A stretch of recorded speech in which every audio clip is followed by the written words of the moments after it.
ఆశ్రయదీవేనా ప్రయాసపడి సమస్త జనులకు విశ్రాంతినిచ్చే దీవెనా దుఃఖిత పీడిత నిరాధారులకు ఆశ్రయదీవేనా అనుదిన రక్షణ సువార్తనందించు పరమ నివేదనా అనుదిన రక్షణ సువార్తనందించు పరమ నివేదనా యేసయ్య దీవెనా యేసయ్య దీవెనా యేసయ్య దీవెనా యేసయ్య దీవెనా.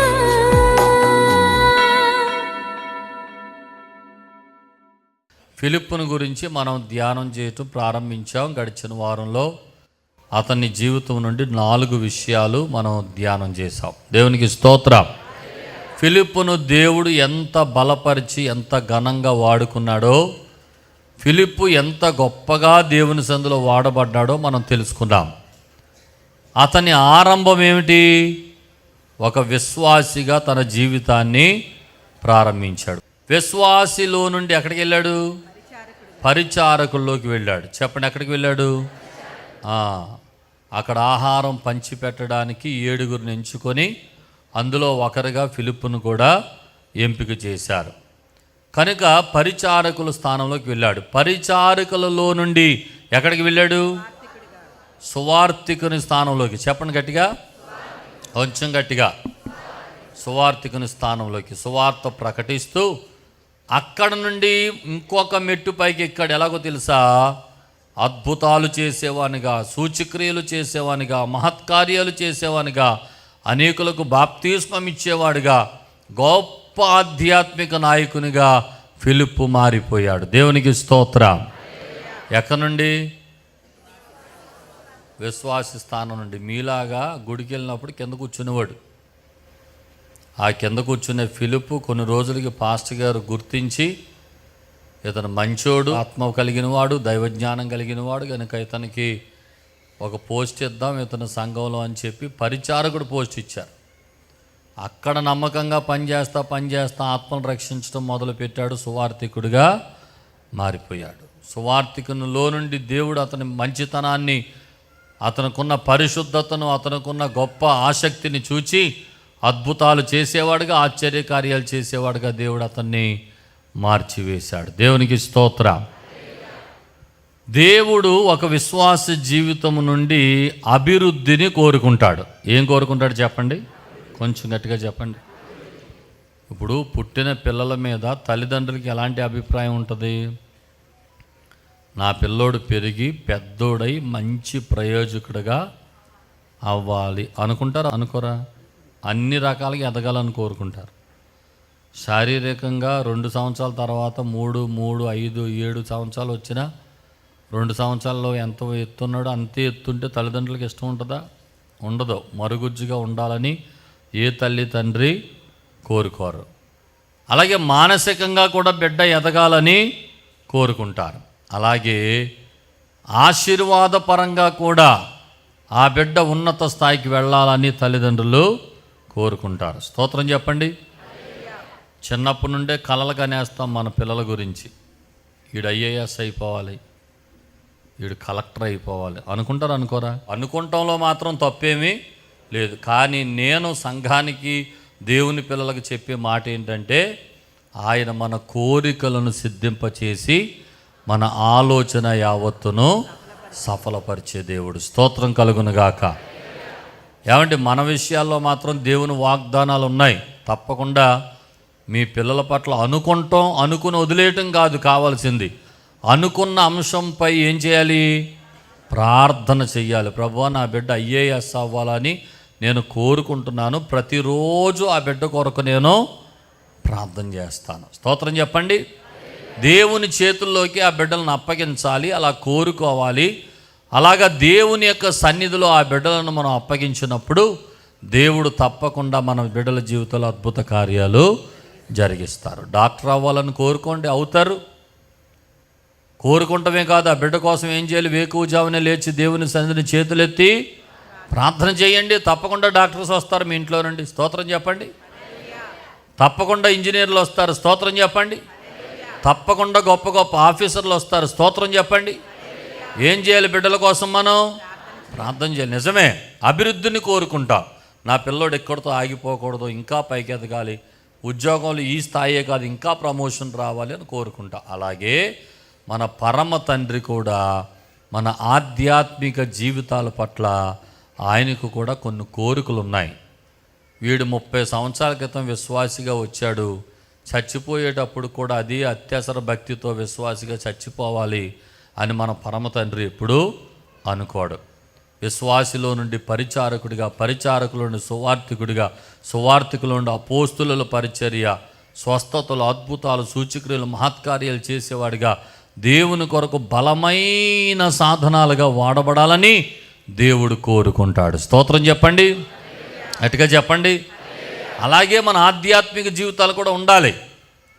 ఎప్పుడో 20 సంవత్సరాల క్రితం రక్షణ పొందానండి, ఇప్పుడు ఏంటండి మీ స్టేటస్ అని అంటే, అప్పుడులాగే ఇప్పుడు గుడికి వెళ్తున్నానండి, అప్పుడులాగే ఇప్పుడు పాటలు పాడుతున్నానండి, అప్పుడులాగే ఇప్పుడు కూడా వెనకాల కూర్చొని వాక్యం విని వచ్చేస్తున్నానండి. ఏం డెవలప్మెంట్స్ ఉన్నాయి నీ దగ్గర? పరమ తండ్రి సంతోషించి ఆధ్యాత్మికమైన అనుభవాలు ఏమైనా ఉన్నాయా? లేదంటే 30 సంవత్సరాల క్రితం రక్షణ పొందిన నేను సంఘంలో పరిచారకుడిగా మారి అక్కడ నుండి సంఘ సేవకుల దగ్గర నియమించబడి నేను సువార్థికుడిగా మార్చబడి సేవకుడిగా మార్చబడి అనేక ఆత్మలు సంపాదిస్తూ నా ఉద్యోగం చేసుకుంటూనే నశించుచున్న ఆత్మలకు సువార్త ప్రకటిస్తూ ఇన్ని బలమైన కార్యాలు చేస్తున్నానండి అన్న సాక్ష్యం నీ దగ్గర ఉందా? స్తోత్రం చెప్పండి. సేవ చేయాలనంటే ఉద్యోగమే మానేయక్కర్లా, ఉద్యోగం చేస్తూ కూడా చెప్పండి. డిజిఎస్ దినకరన్నయ్య గారు ఎన్ని ఆత్మలు రక్షించారు, ఎంతమందిని ఉద్యోగం చేశారు. చాలా కాలం ఆయన ఒక బ్యాంక్ ఉద్యోగ పనిచేస్తూ సేవ చేశాడు. స్తోత్రం చెప్పండి. ఒక బ్యాంక్ ఉద్యోగిగా పనిచేస్తూ ఇక సేవకి దీనికి పొత్తు కుదరట్లేదు, సేవ అధికమైపోయింది, ఇక ఉద్యోగానికి రాజీనామా చేసేద్దామని ఎప్పటికో రాజీనామా చేశారు. స్తోత్రం చెప్పండి. దేవుడు వాడుకోలేదా? ఉద్యోగం చేయండి, అదే సమయంలో ప్రభువా నీ పని కూడా నేను చేస్తానని సమర్పించుకోండి. స్తోత్రం చెప్పండి, గట్టిగా చెప్పండి. బెల్లంపల్లి షారోన్ అమ్మగారు కూడా ఆవిడ రైల్వే ఉద్యోగి. ఆవిడ ఉద్యోగం చేస్తూ ఆత్మల భారంతో సేవకు వచ్చింది. మొన్న ఈ మధ్య వరకు కూడా ఆవిడ ఉద్యోగం చేసి ఈ మధ్యలోనే పదవి విరమణ చేశారు. దేవునికి స్తోత్రం చెప్పండి, హల్లెలూయా. వాడుకుంటాడు దేవుడు, స్తోత్రం చెప్పండి. మీ ఉద్యోగంలో నుండి ప్రభు ఆత్మలు సంపాదించాలి, నేను కూడా ప్రభు కొరకు పనిచేయాలి, నేను కూడా కష్టపడి చేయాలి, దేవుని కొరకు జీవించాలి అని తపన కలిగి నమ్మకంగా యథార్థంగా దేవుని సందులో దేవుని కొరకు కష్టపడాలి, జీవించాలి అని అనుకునే ప్రతి ఒక్కరిని దేవుడు ఆశీర్వదిస్తాడు. స్తోత్రం చెప్పండి, హల్లెలూయా, హల్లెలూయా. ఇప్పటికీ చాలామంది ఉన్నారండి ఉద్యోగాలు చేస్తూ సేవ చేసేవారు, డాక్టర్ చేస్తూ సేవ చేసేవాళ్ళు, ఇంజనీర్లుగా వారు ఉద్యోగాలు చేస్తూ సంఘాలు నడిపించేవారు. నాకు తెలుసు చాలామంది ఉన్నారు. స్తోత్రం చెప్పండి. మొన్న ఒక వ్యాపారవేత్తను కలిశాను నేను హైదరాబాద్లో. ఆయన ఒక బ్యాగ్స్, సూట్ కేసులు తయారు చేస్తాడు కంపెనీ. ఆయన ఒక అన్యజనుల కుటుంబంలో రక్షించబడి ఆత్మల భారంతో ఓ ప్రక్కన ఈ వ్యాపారం చేసుకుంటూ ఓ ప్రక్కన సంఘాన్ని నడిపిస్తూ ఆయన చెప్పిన మాట ఏంటంటే, నాకు వ్యాపారం ఉంది కనుక కానుకలు పట్టనండి, నేను సంఘంలో ఉచితంగా సువార్త చేస్తున్నాను, నాకు వచ్చేటువంటి ధనాన్ని సంఘానికి ఖర్చు పెట్టి అన్ని ఏర్పాట్లు చేస్తా, నేను దేవుని పరిచర్య చేస్తున్నానని చెప్పాడు సాక్ష్యం. స్తోత్రం చెప్పండి, హల్లెలూయా. అంటే ఆయన ఉద్దేశం ఏంటంటే వీడు ఈ వ్యాపారంతో పాటు ఈ వ్యాపారం కూడా చేస్తున్నాడు అని ప్రజలు అనకూడదు, నన్ను సేవను నేను వ్యాపారంగా చేయకూడదు, అందుకని నేను కానుకలు పట్టట్లేదు అని చెప్పాడు ఆయన. దేవునికి స్తోత్రం చెప్పండి, హల్లెలూయా. జడ్సన్ అబ్రహాం గారు తెలుసు కదా, ఆయన ఒక స్వీట్స్ బిజినెస్, కేక్స్, కోట్ల రూపాయలు బిజినెస్లో సంపాదించి ఆ ధనాన్ని మరలా క్రూసేడ్స్ పెట్టి దేవుని సేవ కొరకు ఖర్చు పెట్టి అనేక ఆత్మలను సంపాదించడానికి వాళ్ళు సేవ చేశారు. స్తోత్రం చెప్పండి, హల్లెలూయా. అలాగా కొందరు సమర్పణను బట్టి, దేవుని పిలుపుని బట్టి దేవుడు వారిని ఎన్నుకొన్న కొలది వారి పనులను వ్యాపారాలలో సంపాదించిన ధనాన్ని పట్టుకొచ్చి దేవునికి పెట్టుబడిగా పెట్టి ప్రభు రాజ్య స్థాపన కొరకు పనిచేసిన ఎంతోమంది భక్తులు ఇప్పటికీ ఉన్నారు. దేవునికి స్తోత్రం. అందుకని మీకు చెప్పే మాట ఏంటంటే, దేవుడు మన కొరకు ప్రాణం పెట్టాడు. ఆమేన్ చెప్పండి. ఈ మాట అందరూ చెప్పండి. మన కొరకు కాకుండా గుండె మీద చేసుకుని నా కొరకు అని చెప్పండి. దేవుడు నా కొరకు ప్రాణం పెట్టాడు. నేను దేవుని కొరకు ఏదో ఒకటి చెయ్యాలి. స్తోత్రం చెప్పండి. ఇది ప్రతి క్రైస్తవుని బాధ్యత. ఆమేన్. ప్రతి క్రైస్తవుని బాధ్యత ఇది. మనం ప్రభు కొరకు జీవించాలండి. మన తలాంతులు ప్రభు కొరకు ఉపయోగపడాలి. మన పాటలు దేవుని కొరకు ఉపయోగపడాలి. మన మాటలు దేవుని కొరకు ఉపయోగపడాలి. మన తలాంతులు దేవుని కొరకు ఉపయోగపడాలి. మన ఉద్యోగాలు దేవుని కొరకు ఉపయోగపడాలి. మన వ్యాపారాలు దేవుని కొరకు ఉపయోగపడాలి. ఏ పని చేస్తున్నా నమ్మకంగా దేవుని కొరకు జీవిస్తున్నప్పుడు అంచెలంచెలుగా తన ఆత్మాభిషేకం చేత నింపి దేవుడు మనల్ని బలపరిచి వాడుకుంటాడు. హల్లెలూయా, హల్లెలూయా. కనుక ఒక సామాన్యమైన విశ్వాసిగా వచ్చాడు. ఆయన సేవలో రాకముందు సామాన్యమైన విశ్వాసిగా ఉన్నాడంటే ఆ విశ్వాసి ఏదో పని చేసుకుని బ్రతకాలి కదా. అందుకని ఫిలిప్పు కూడా ఏదో పని చేసుకుని బ్రతుకుతూ చర్చికి వచ్చేవాడు.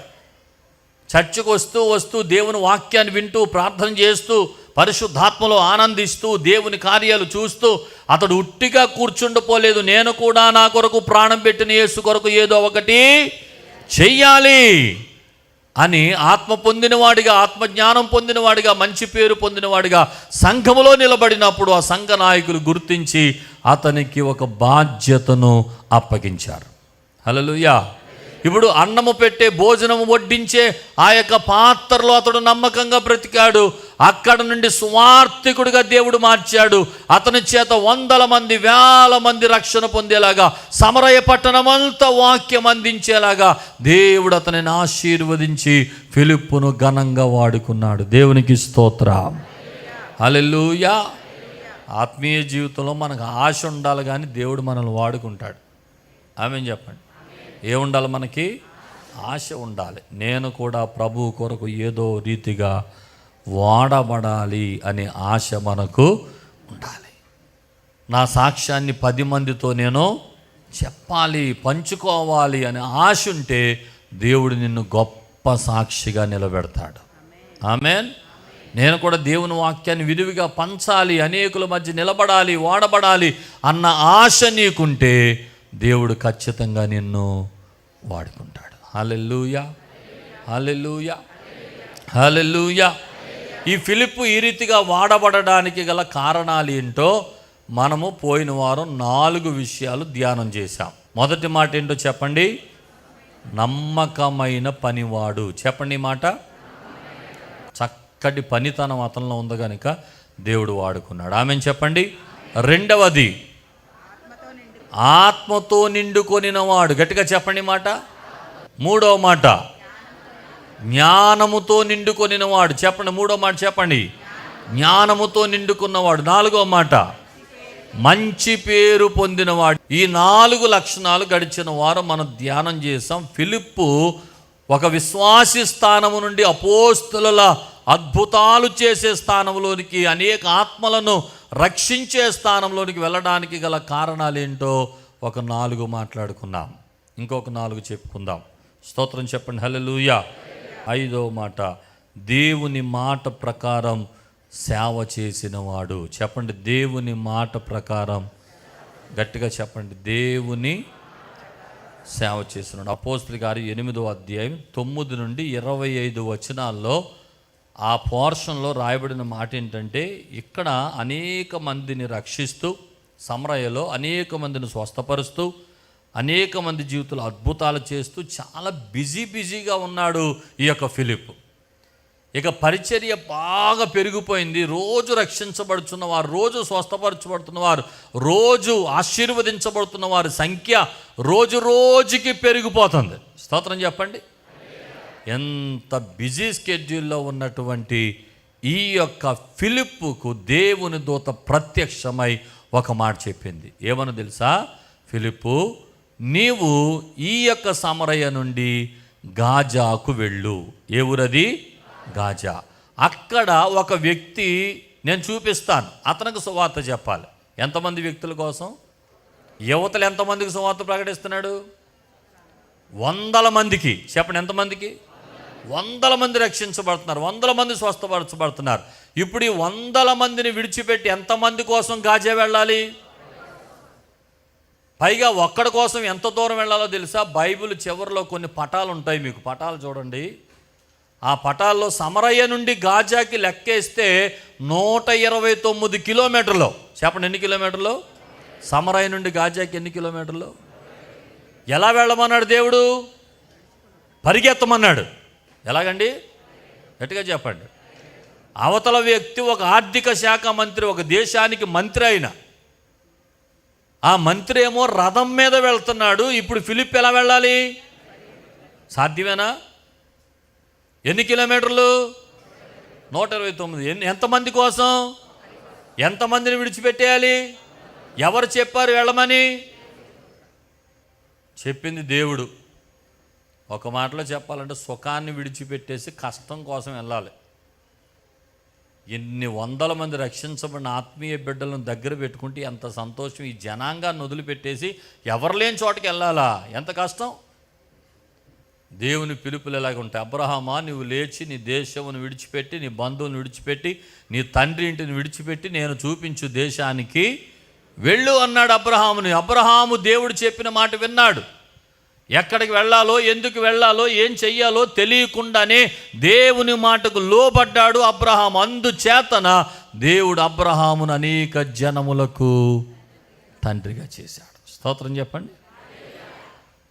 ఒక్క చిన్న ఉదాహరణ చెప్తాను. ఏలూరులో ఎంత గొప్ప పరిచర్య, ఇన్ని వేల మంది ప్రజలు, ఇంత చక్కటి సంఘం, ఇన్ని అద్భుతాలు, ఇంతమంది రక్షణ పొందుతున్న వారి సంఖ్య, ఇంత అభివృద్ధి చెందడానికి మొదటి పునాది, మొదటి కార్యం, మొదట జరిగిన ఒక మాట మీకు తెలియజేస్తాను. అదేంటో తెలుసా? మన ఆత్మీయ తండ్రి బిషప్ తల్లిదండ్రులు, నాన్నగారు, అమ్మ అమలాపురంలో 83వ సంవత్సరం వరకు దేవుని సేవ చేశారు.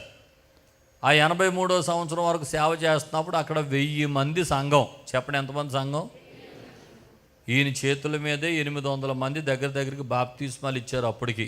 స్తోత్రం చెప్పండి. నేను 2వ తరగతి చదువుతున్నాను 83వ సంవత్సరంలో.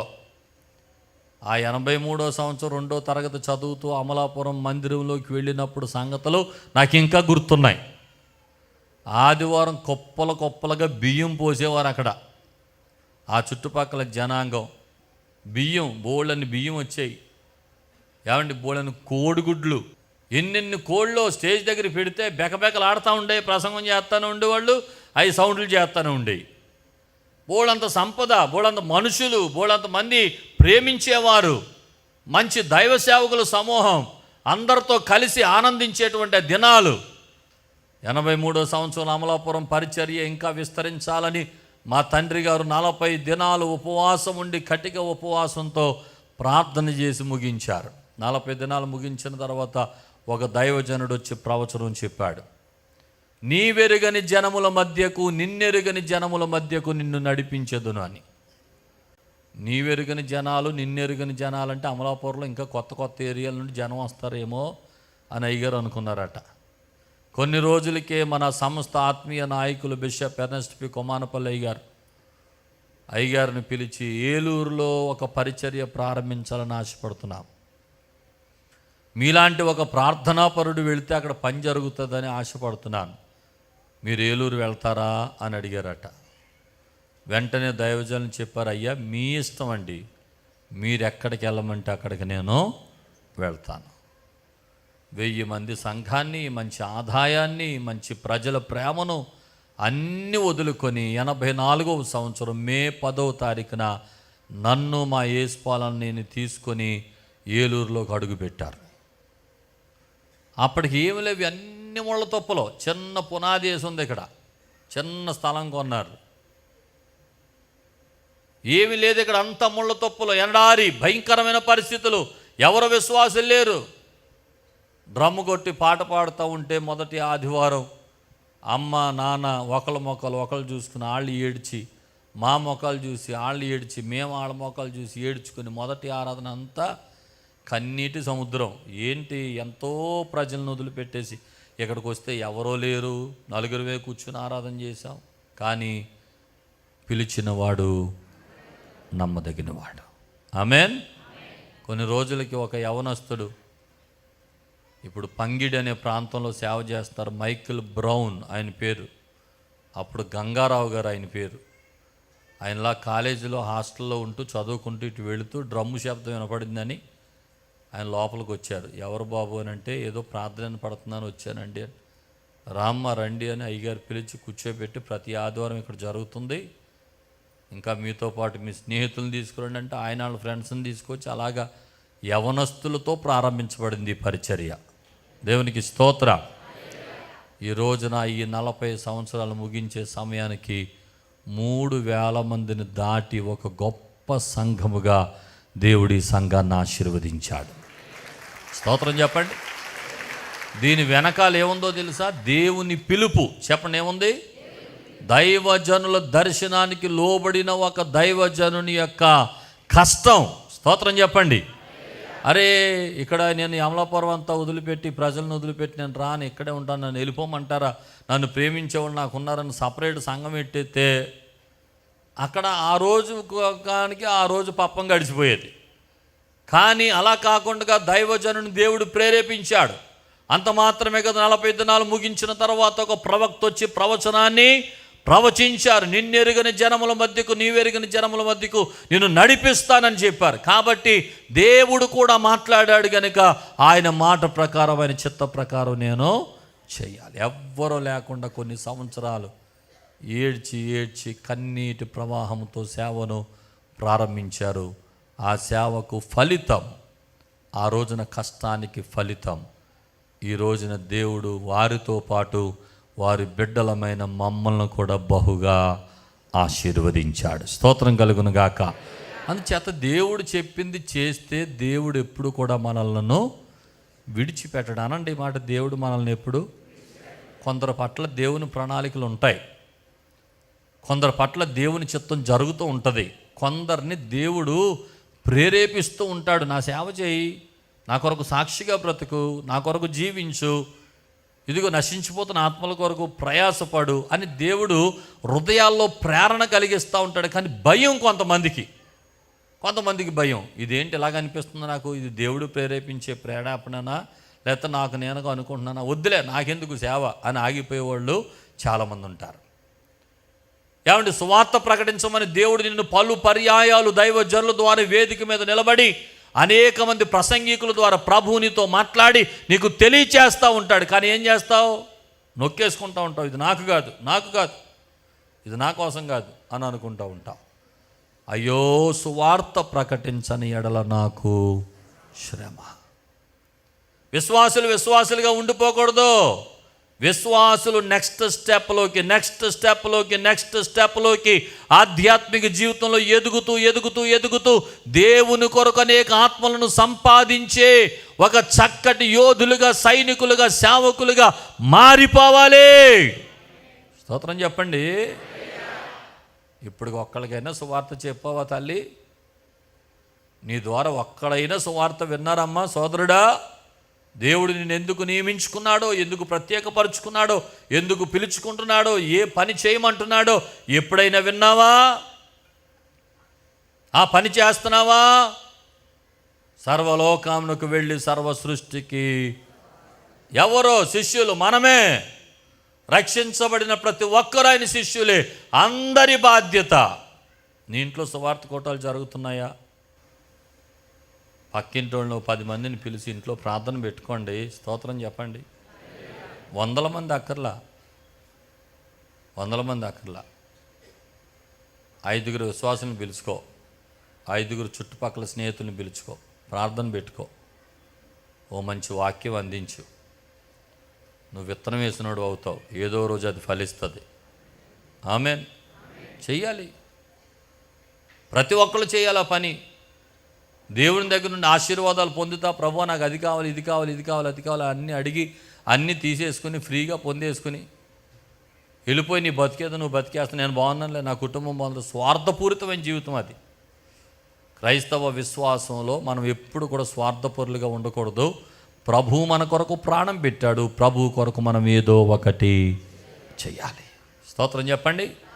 అందుకు ప్రభు ఈరోజు నిన్ను కూడా పిలుస్తున్నాడు. తల్లి, చెల్లి, తమ్ముడు, అన్న, అక్క, నిన్ను కూడా పిలుస్తున్నాడు ప్రభు. నిన్ను కూడా వాడుకోవాలనుకుంటున్నాడు. నీ ద్వారా కూడా ఆయన మహిమ పొందాలనుకుంటున్నాడు. నీ ద్వారా కూడా ఆయన సేవ జరిగించుకోవాలనుకుంటున్నాడు. నిన్ను కూడా ఈ కడవరి దినాల్లో ఒక సాక్షిగా నిలబెట్టుకోవాలనుకుంటున్నాడు. నీ ఉద్యోగం ద్వారా, నీ వ్యాపారం ద్వారా ఆయన మహిమపరచబడాలని ఆశపడుతున్నాడు. నమ్మకమైన సాక్షిగా దేవుని మాటకు లోబడే వ్యక్తిగా ఉండాలని ప్రభు కోరుకుంటున్నాడు. స్తోత్రం చెప్పండి హల్లెలూయా, చెప్పండి హల్లెలూయా. కనుక దేవుని మాట ప్రకారం చేసిన ఈ ఫిలిప్పుకు ఏమొచ్చిందో తెలుసా? ఆశీర్వాదం. పరిగెత్తడం స్టార్ట్ చేశాడు అంతే. మిగతా పొరగంతా పరిశుద్ధాత్ముడు ఏం చేశాడు? స్తోత్రం చెప్పండి. ఆయనకు ఆరంభమే తెలుసు, ముగింపు తెలియదు. ముగింపు ఎవరిచ్చారు? పరిశుద్ధాత్ముడు ఇచ్చాడు. వెంటనే 129 కిలోమీటర్లు వేగంగా వెళ్ళిపోయాడు. దేవునికి స్తోత్ర. అంత మాత్రమే కాదండి, ఒక అద్భుతం ఏంటంటే ఆ మంత్రి గారి రథంలో ప్రక్కన కూర్చునే అవకాశాన్ని దేవుడు ఫిలిప్పుకి ఇచ్చాడు. స్తోత్రం చెప్పండి. సువార్త చేసేవాళ్ళు పరిస్థితులు ఎలాగ ఉంటాయంటే, కొన్నిసార్లు దేవుడు నడిపిస్తాడు, కొన్నిసార్లు దేవుడు రథం మీద కూర్చోబెడతాడు. స్తోత్రం చెప్పండి. కొన్నిసార్లు దీన స్థితిలో నడిపిస్తాడు, కొన్నిసార్లు దేవుడు సంపన్న స్థితిలో పెడతాడు. స్తోత్రం చెప్పండి. పౌలు అదే అంటాడు, దీన స్థితి నేను ఎరుగుదును, సంపన్న స్థితి కూడా నాకు తెలుసు. అవును సువార్థికులకు, దేవుని సేవకులకు కొన్నిసార్లు కరువులు, కష్టాలు, ఇరుకులు, ఇబ్బందులు కూడా నడిపిస్తాడు. కొన్నిసార్లు దేవుడు ఆ కష్టాన్ని చూచి ఆశీర్వదించి గొప్ప స్థితిని కూడా దేవుడిస్తాడు. స్తోత్రం కలుగును గాక. చెప్పండి హల్లెలూయా. కాబట్టి మాట వింటే, ఆయన మాట ప్రకారం చేస్తే, ఆయన ఆలోచనిస్తున్నప్పుడు, ఆయన నీతో మాట్లాడుతున్నప్పుడు, ఆయన దర్శనం ఇస్తున్నప్పుడు, మీలో కొందరు దర్శనాలు చూసిన వారు కూడా ఉన్నారు. ప్రభు నాతో మాట్లాడుతున్నాడు ఈ మాట. మీలో కొందరు దర్శనాలు చూసిన వారు కూడా ఉన్నారు. సేవ చేయాలన్న దర్శనాలు చూసిన వారు కూడా ఉన్నారు. మనకెందుకులే అని చల్లార్చుకుని కూర్చున్నారు. ఈరోజు ప్రభు మీతో మాట్లాడుతున్నాడు. ఆయన పని కొరకు మిమ్మల్ని ప్రేరేపిస్తున్నాడు. స్తోత్రం కలుగును గాక. చెప్పండి హల్లెలూయా. నిన్నటి దినాన్ని 23 మందికి మరలా మన బైబిల్ కాలేజీలో గ్రాడ్యుయేషన్ ఇచ్చాం. నిన్న 23 మంది ట్రైనింగ్ పూర్తి చేసుకొని పట్టభద్రులై తిరిగి వెళ్ళారు. చప్పట కొట్టి ప్రభుని కనపరచండి. ఇప్పటికి 460 మంది చిల్లరు, 12 సంవత్సరాలుగా 460 మందికి మన బైబిల్ తర్పిదిచ్చి సేవకులుగా మన సంఘం నుండి పంపించగలిగాం. స్తోత్రం చెప్పండి. ఇంకా ప్రోత్సహిస్తున్నాను.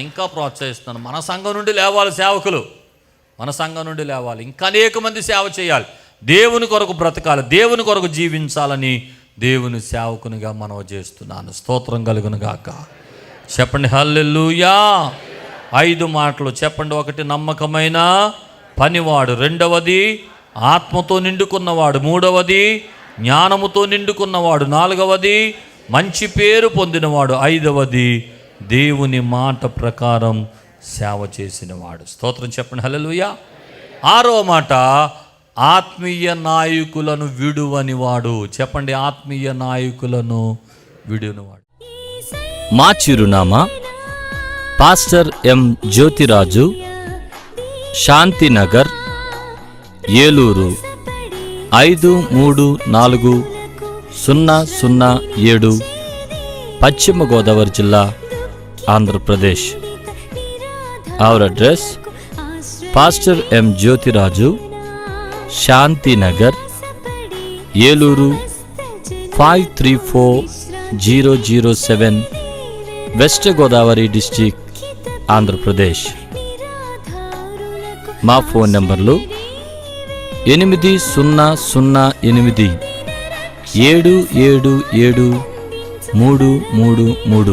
మరియు 800877774444.